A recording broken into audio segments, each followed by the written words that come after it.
and welcome to the Power Up Talk Show, a talk show where we bring together community leaders and inspirational people that are making a difference in our world.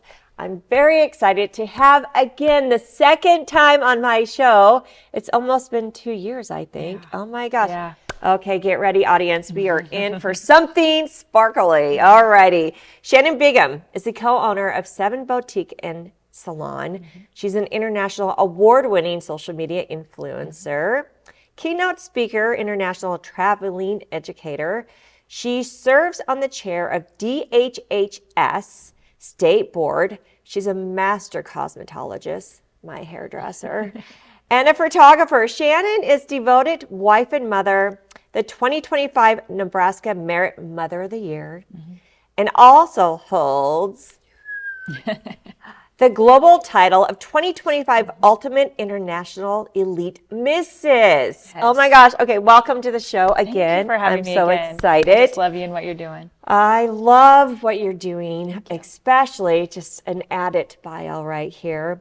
She is an adopted mother and passionate advocate for mentors for adopted parents, families. She does a lot of podcasts on adoptee families and how, adoption awareness, and through her voice, leadership, and service, she continues to empower women, families, and business-minded individuals across the Midwest. Yes. Wow, right here. First of all, I love this woman. She has a big heart, and I love that she's bringing awareness to adoptee and their families, and you really help just the real truth about it and the wonderful, beautiful stories and journeys. Let's start off with that. Yeah, because so I am a huge advocate, obviously, for adoption. It's so much fun to learn about the families and also speak with adoptees. I have many people that I've connected with over the years. I got to stand with the governor and speak alongside him for the proclamation in 23 when they proclaimed Adoption Awareness Month for November. So that was like a highlight of everything because, when you're doing what you're doing, you never realize how big the ripple effects can be. But one day you get to see it. And that was one of my days. So let's share a little bit of a story of a great adoption story, right? I know you have this podcast, and I've listened to your podcast, and there's so many great stories. And of course, the founder of Women with Voices, stories is my thing. Yes. Can you share with the audience a really great story? There's been so many stories. Obviously, I think mine's the best one.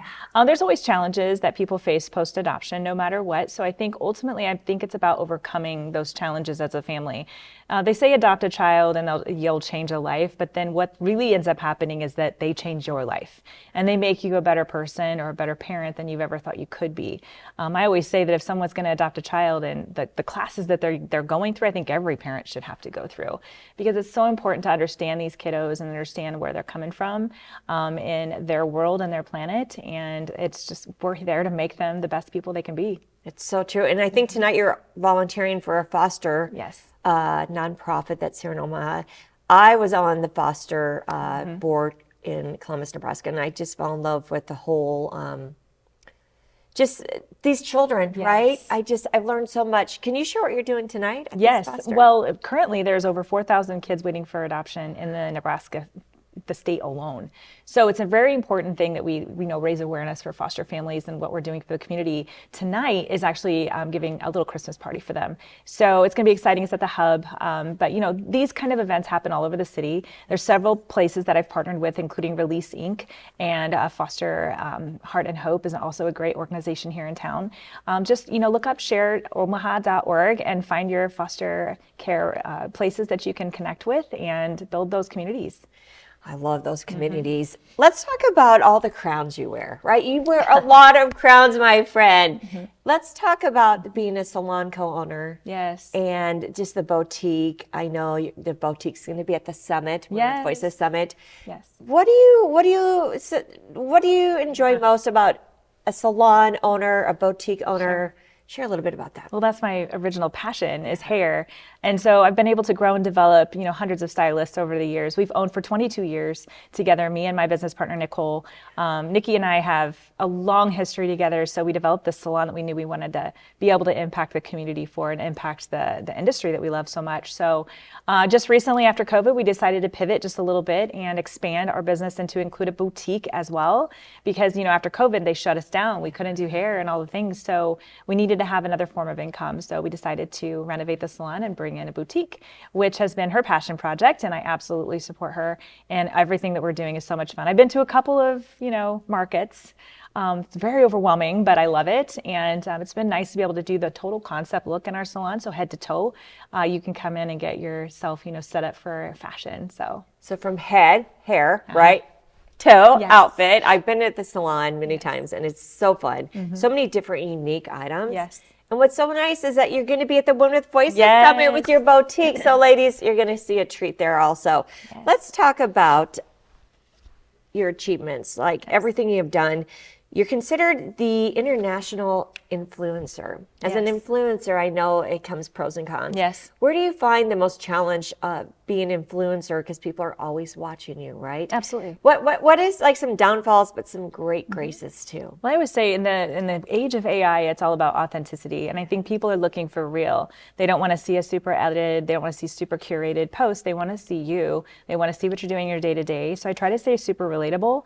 Obviously, some of the things that I'm doing, such as the crown, maybe isn't so relatable because I don't even relate to it sometimes. I'm like, am I really doing this? But, just to be relatable online is really, really key. I think that understanding social media in general is very big.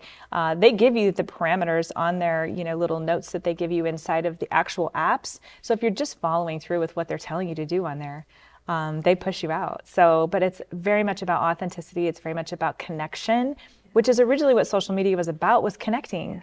It's social. So I do obviously share achievements on there and share my family and share things, but I also try to do some things that have the ability to empower or inspire people as well, because I think there's people that are out there that watch and they really do want to be motivated or inspired, or if she's doing that, I can do that. I want to be that person that's like breaking through different levels of the clouds, which I mentioned in my upcoming book, to be able to inspire others that they can do it as well. So Inspire others. That is so true. I know a lot of times people have walked up to you and to me and they say, we've been following you, right? And to give them the courage to be themselves and to do that also, right? It's like, just get on and share the world what you love and your passion. Yes. Now you brought me into the next subject so easily, well said, your book. You're having a book. I'm so excited.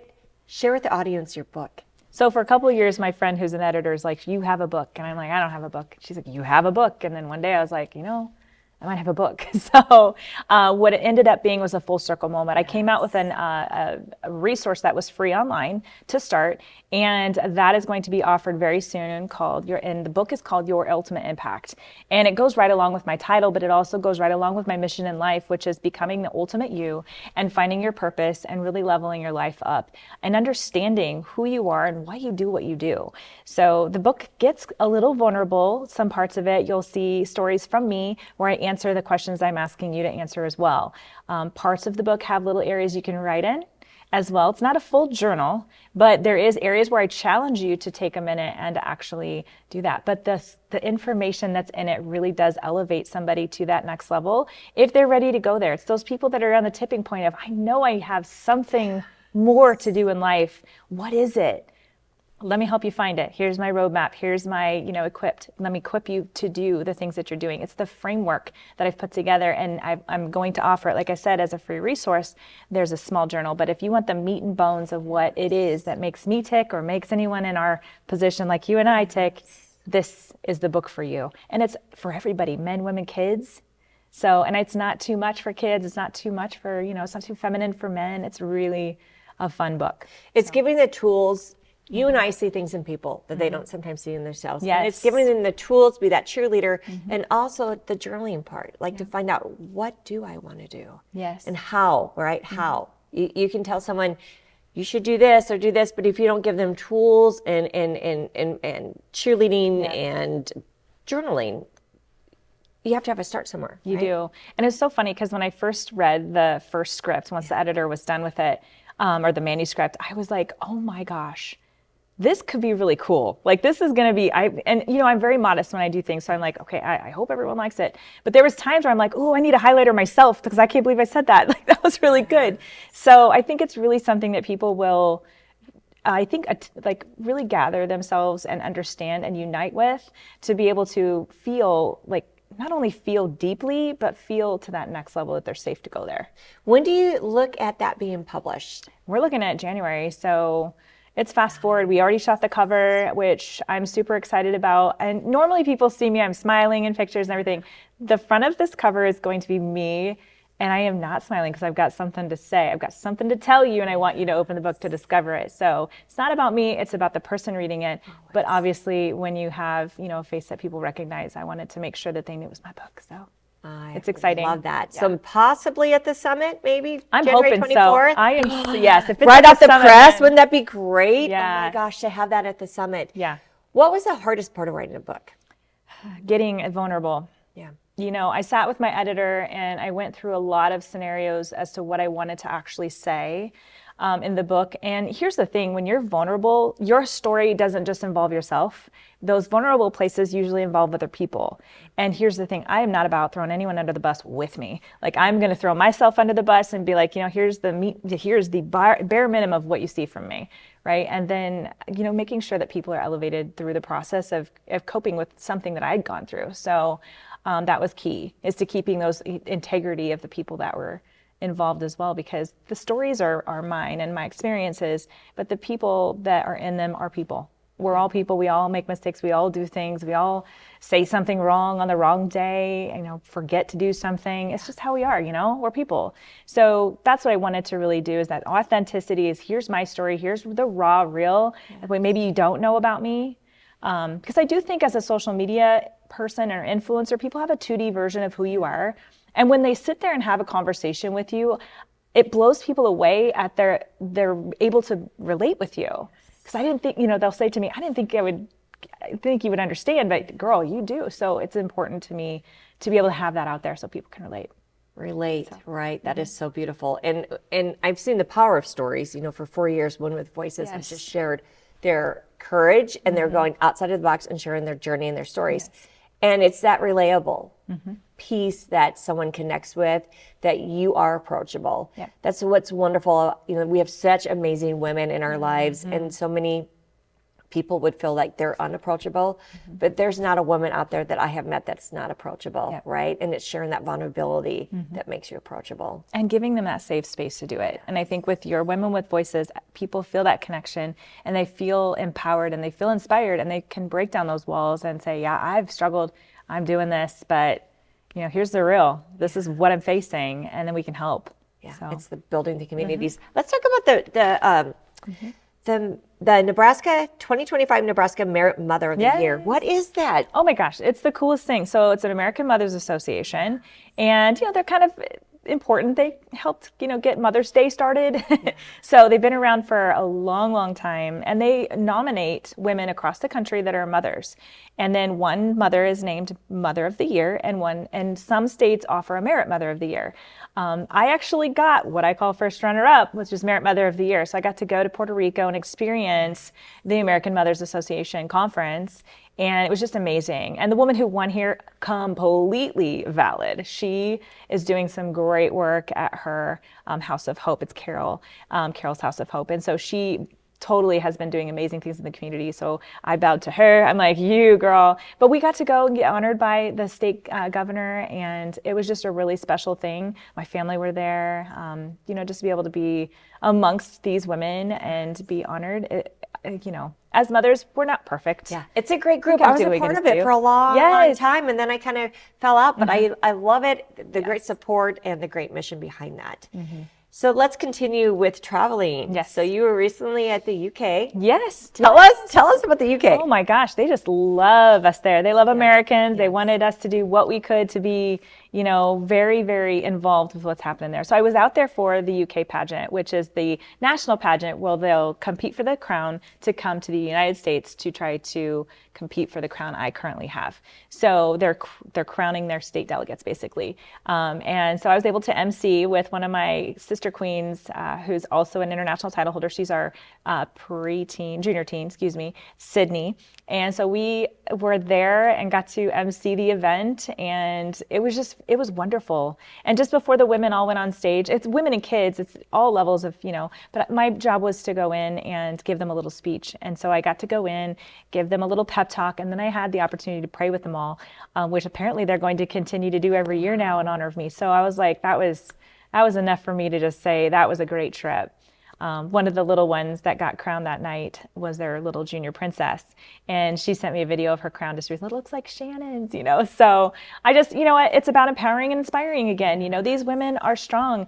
And they stood up, and there was one woman that gave her speech about being a domestic violence survivor. It's the first time she shared it on stage. She had nothing prepared.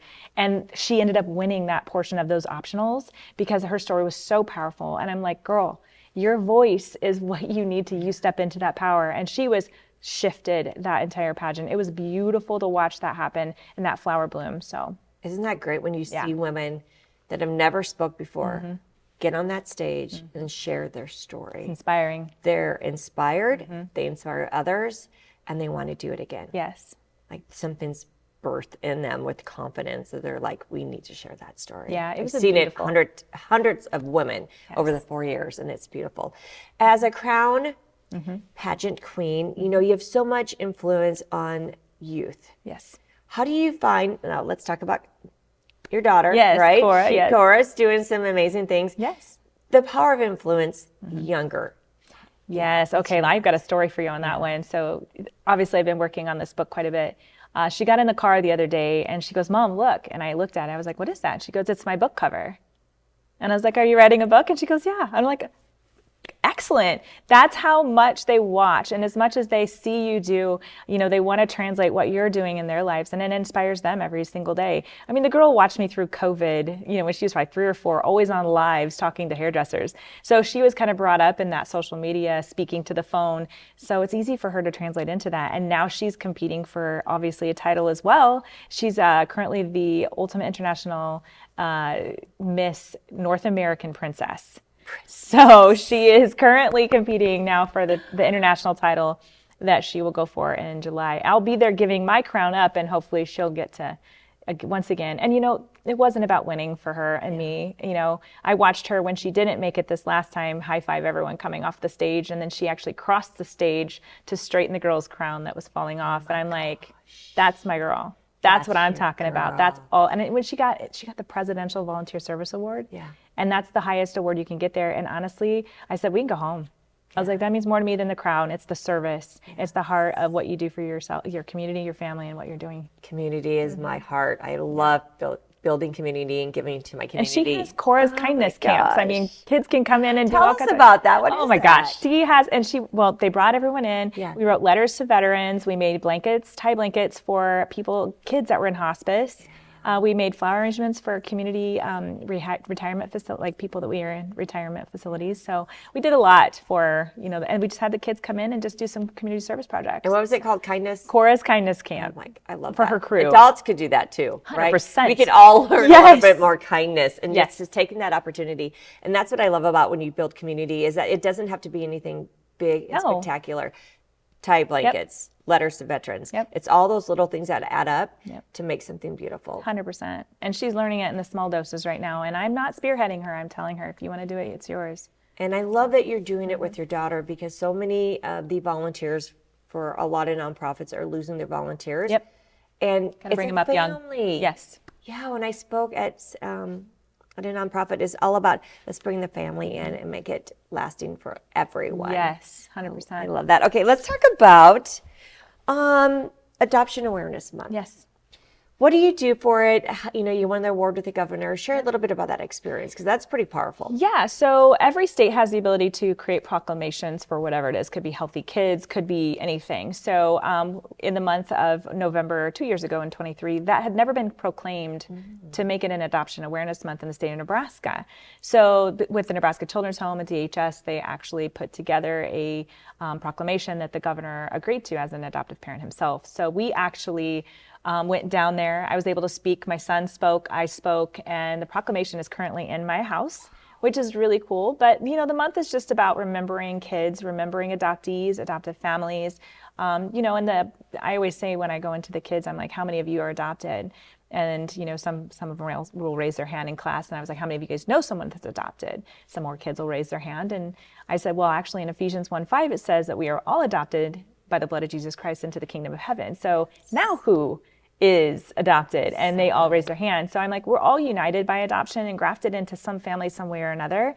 So not making it so separate and really understanding what adoption is and what these adoptees actually go through. So That's really cool. You know, and you know Wilson right now. Yeah, Wilson, our guy. Yeah, he was on this talk show. I love seeing young people feel like that they can make a change, right? Yeah, and he came down with me to that legislation. I know, he was to like fight that or try to, you know, talk about that resolution.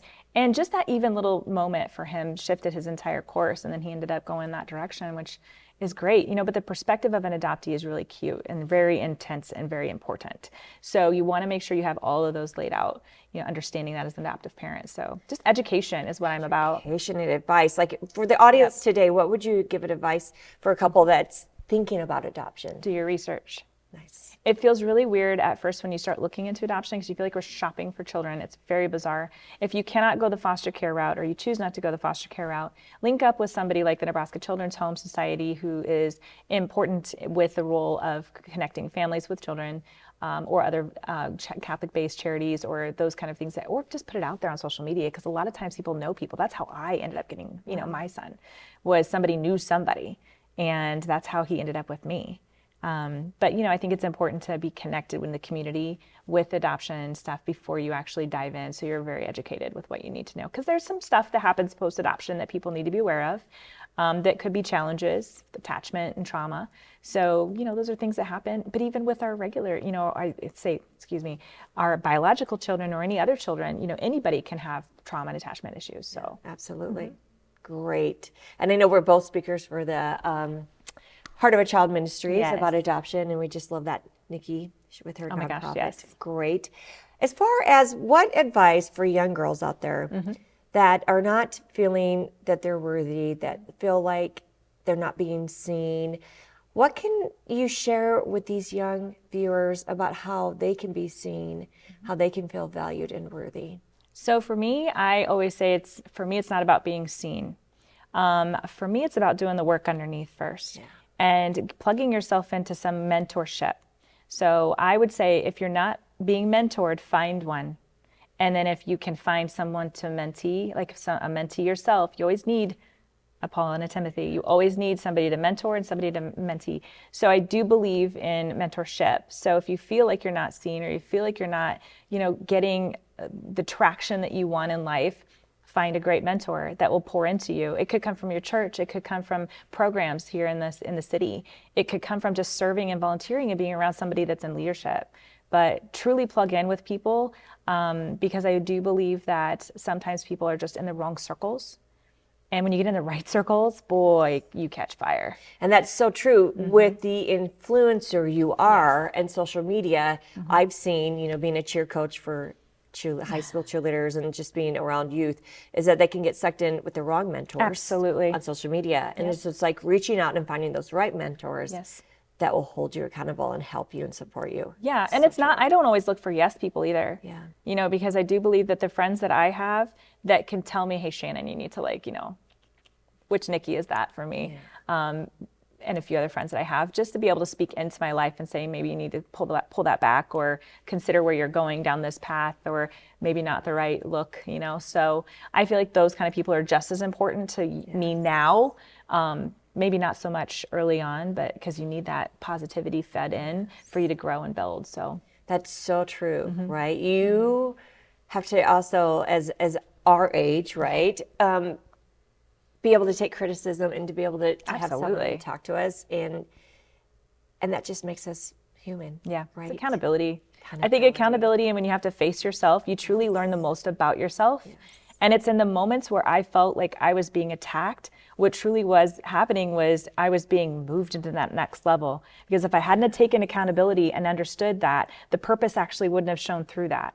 And I wouldn't have actually been able to change myself into what needed to happen to be able to perceive correctly. Because I mean, I've been told in my life, you know, different things along the way that I'm like, that's not what it is. But when it hits, like that's probably sore for a reason.